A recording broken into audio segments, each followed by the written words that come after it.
we need to talk about what is happening in the US Congress. Because if you're anything like me, the nitty gritty of the procedures in both houses of Congress, because the procedures are different in both houses of Congress, the upper and the lower, can be sometimes confusing or convoluted. And yet, Republicans have control of both houses. The Safeguard American Voter Eligibility Act, it's known as the SAVE Act. It's basically just elementary voter ID. This should have been passed weeks ago. Why hasn't it been? I am going to bring onto the show right now an expert in Senate procedures. She is the vice president of programs at the Conservative Policy Institute. She was the policy director for the Senate Steering Committee from 2013 to 2015, the executive director of the Senate Steering Committee from 2023 to 2024. In other words, she knows what's going on and who is to blame and what needs to happen to get the SAVE Act passed. I would like to welcome to the show Rachel Bovard. Rachel, good to see you. Great to see you, Liz. Thanks for having me. Okay, Rachel, let's start at the beginning here. We have the White House. We have President Trump to sign this bill. We have a majority in the Senate. We have a majority in the House. Why exactly has the SAVE Act not been passed? What is happening? Well, it has passed out of the House twice, actually. So what we're dealing with, you have the SAVE Act, and then you have the Save America Act. And that is where we are now focusing, is the Save America Act, because I'll tell you why we had to do a second vehicle. Because the SAVE Act passed out of the House in April. It went over to the Senate, where it was then referred to the Senate Rules Committee. And Mitch McConnell is the chair of the Senate Rules Committee and doesn't like this bill. I don't know why. Inexplicably, he's never spoken on it. He doesn't like it. He bottled it up in his committee for the better part of a year, almost 300 days at this point, still sitting there. Made a determination he was not going to move it at all. And so it died effectively in his committee. It was suffocated there. So the House and Senate conservatives working together on this issue said, fine, we will take another stab at this vehicle. They made a few tweaks, a few little updates, reintroduced it in the House as the Save America Act. It passed out of the House a couple weeks ago, roughly 2 weeks at this point, and they sent it over to the Senate, and they did something very strategic this time around.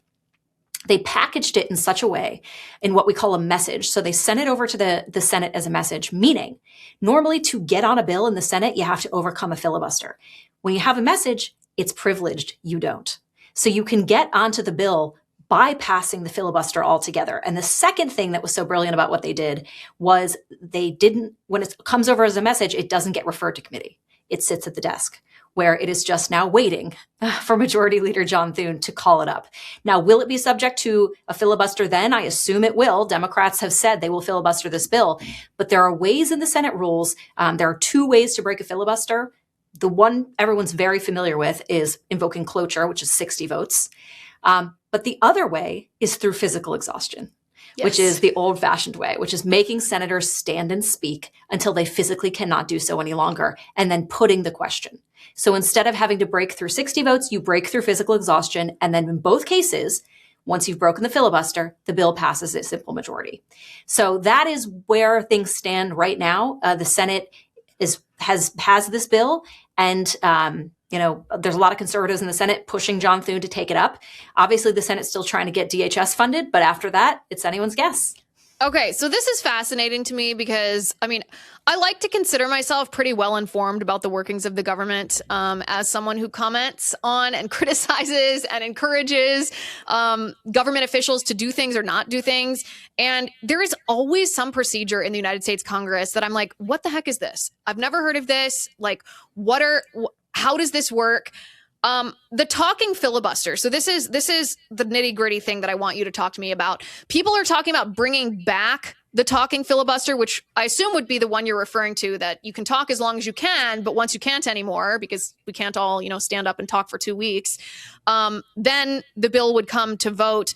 Is that not in place right now? Is there, what is it? What do you mean bring back? Yeah. So I think, it's a shorthand way people are saying it's a tradition that the Senate doesn't use anymore. But I like to say, like the Holy Spirit, the talking filibuster has always been with us. It never left.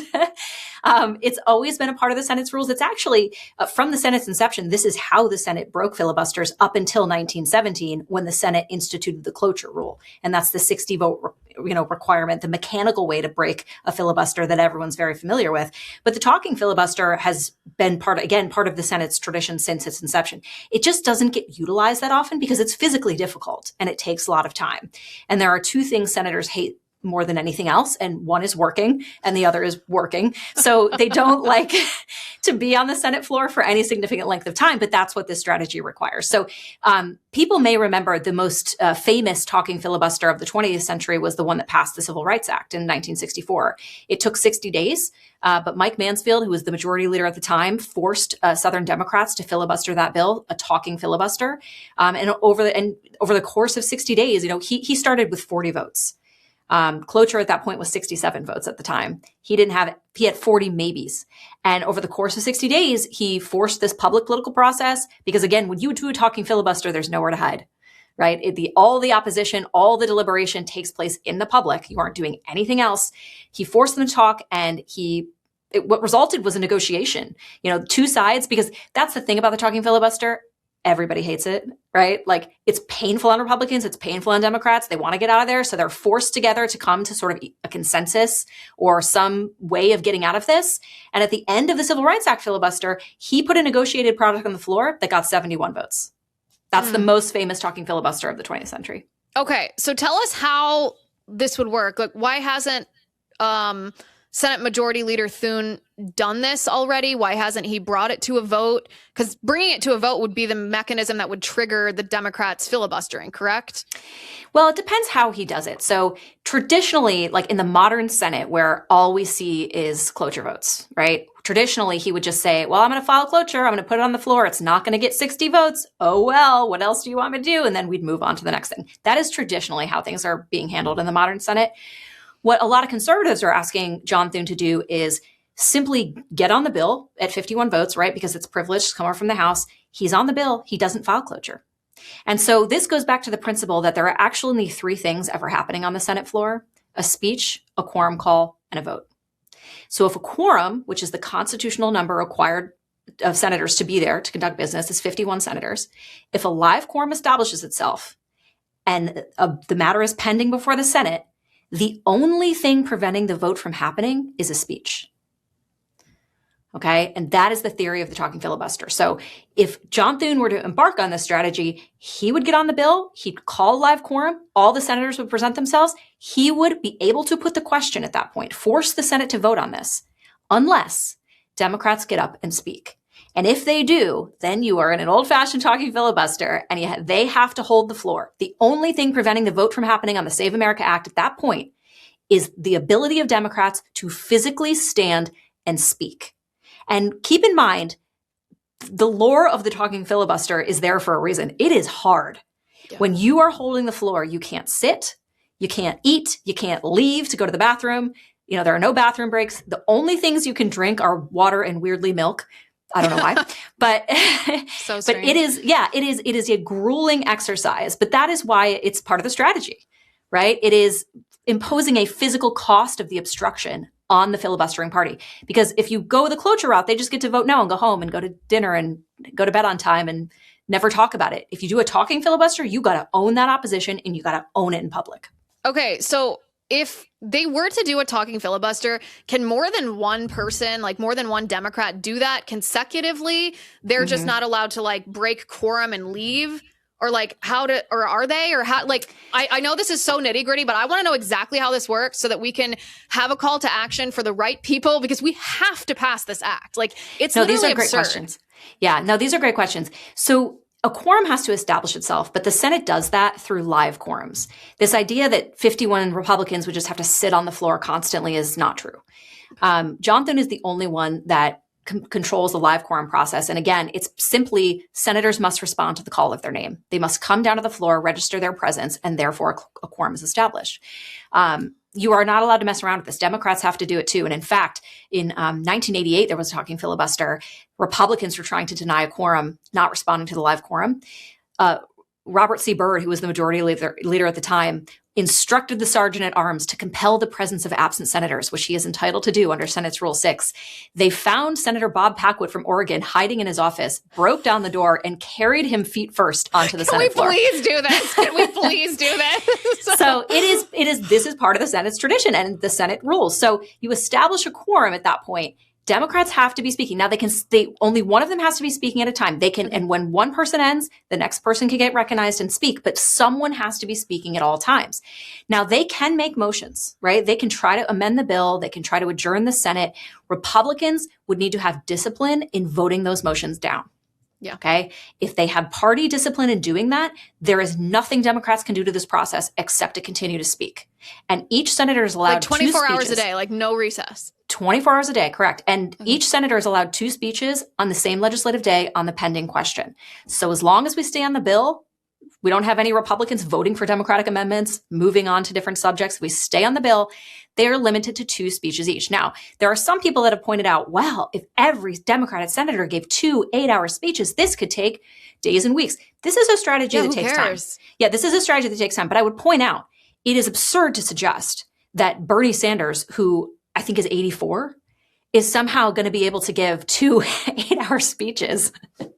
Right? They don't have the physical stamina. People tend to talk about this strategy like senators are cyborgs or they're robots or they aren't impacted by the very human physical costs of standing and speaking and implementing the strategy. Moreover, senators get bored.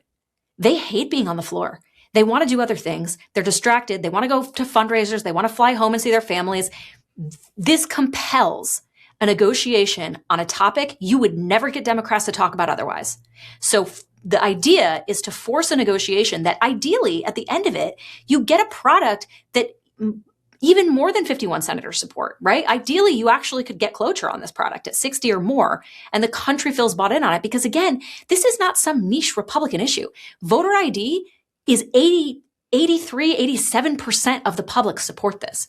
This is a rare bird in Washington to find an issue that has this big of a support across the country. So the idea that Republicans have a strategy here where they could force Democrats to filibuster a wildly popular issue, to me, even aside from all the Senate procedure, that's just good politics. I know. I mean, you would think, okay, so what is happening behind the scenes right now? Is Thune trying, before embarking on, however many days or weeks of a talking filibuster, is he trying to negotiate behind the scenes to try to get cloture? Is that what the holdup is here? Or I don't know, sitting outside of the Congress right now as an American citizen, as someone who is a huge proponent of voter ID, as most people in the country are, I'm like, what's the holdup? We have Republicans in the House, Republicans in the Senate, Republican president in the White House. Let's get this done. What is happening behind the scenes that is seemingly causing this infuriating delay? Well, we've seen, John Thune make a couple of public statements on it. He said, I want to get a vote on this bill, but he's also said that he is not necessarily in favor of a talking filibuster strategy. He's referred to ramifications, unclear what those are. He hasn't said. So I do know that the senators are talking about this. It's the senators, when they're in Washington, they meet for lunch 3 times a week behind closed doors. And this is where they have it out as a conference. This is where they talk about what they want to do, what their priorities are. They argue with each other. They've had some of those conversations. So, I think this week will be a big week for Republicans in the Senate. If they're going to decide they're going to lean in on this strategy, those conversations are probably going to happen this week. Okay, so let's speculate on this for a second. And I know this is speculation, but if Thune is if he's hesitant about a talking filibuster and he's referring to ramifications, does that indicate to you that his caucus, or maybe him personally, I don't know, is worried that the Democrats, when they get power again, hopefully not in the midterms, knock on wood, but whenever it is that they have the majority in the Senate, that they would utilize the talking filibuster against the Republicans, and Thune is afraid of that in some way? I mean, it's possible. I would argue that my rebuttal to that is they've always had the opportunity to do this. Like, this has been part of the Senate's rules from the beginning. And Democrats, there's a lot of misunderstanding, too, about what's being proposed, because Democrats did talk about doing a talking filibuster back in 2021, 2022. But to do it, they proposed nuking the Senate. They proposed getting rid and changing a bunch of rules in order to make a talking filibuster work for them in a way that was not hard. That is not what Republicans are proposing here. Republicans are proposing to change no rules, to just use the Senate as it exists, as it was designed. And so there's a little bit of gaslighting. I think people are confused. Well, would we have to change rules to do this? Doesn't this change the character of the Senate? No, not in what Republicans are proposing at all. So, I would say to people say, well, yes, Democrats will be more, enthusiastic to use it against Republicans. Well, one, they can, but two, this is a hard strategy. It's a hard thing to do, and it takes a lot of time. The Senate's calendar doesn't allow for you to spend this amount of time on every question. Like, you aren't going to be able to do a talking filibuster on every single thing that comes up. And second, I would say, Democrats, voter ID is unique, as I was saying earlier, because it has such broad bipartisan support across the country.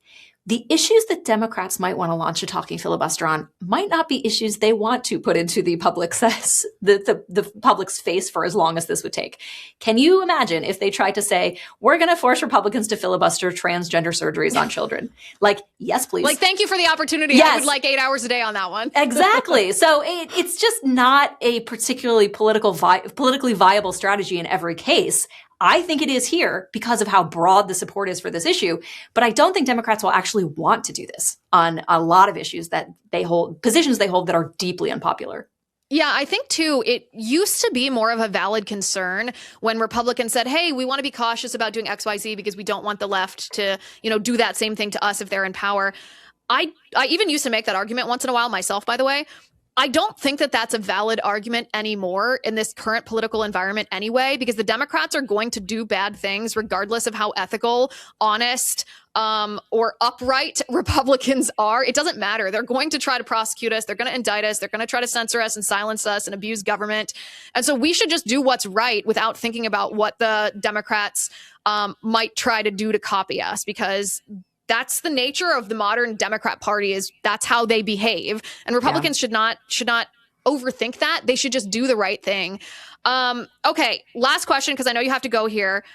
This has been incredibly illuminating, by the way. I feel like I fully understand what's going on there in the Senate and what needs to be done. Are there any particular pressure points, and by pressure points, I mean people, that would be highly influential in helping Thune make this decision or bringing this talking filibuster to fruition, passing this bill? Like, who needs to be addressed by us?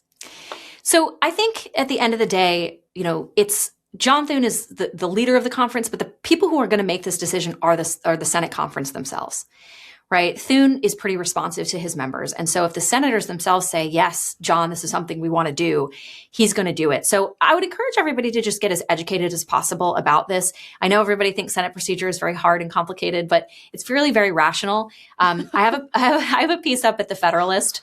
If you just search for my name and articles by me, I have a response actually that I did to Kim Strassel at the Wall Street Journal, which I think could be illuminating for some people in how this works.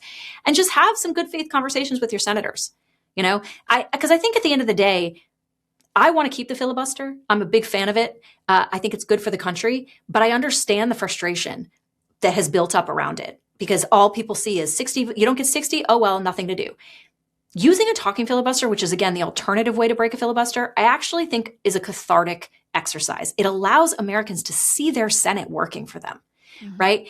Maybe it doesn't work at the end of the day. Maybe it does. But it's the ability to deliberate in public, to act on behalf of the voters that sent you there, is what people don't see from the Senate anymore.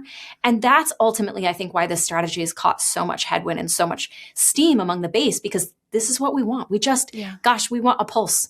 We want you to look a little lively up there in Washington. So I think, the one-on-one conversations could be really helpful.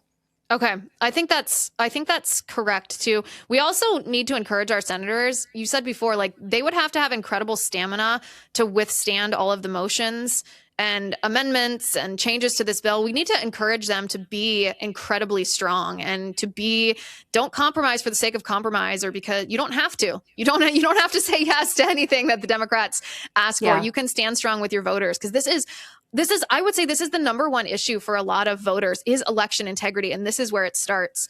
Okay, we'll have you back when there are updates, Rachel, just because you say Senate procedure is not complicated, it's just rational, and that makes me laugh because it is in fact complicated. Rachel's just incredibly smart and knowledgeable about this and knows how to communicate it so that it seems very simple, but it actually is incredibly complicated. We'll have you back when there are updates so that you can explain it further to us. Thank you for being on the show today. Yeah, my pleasure. Thanks, Liz.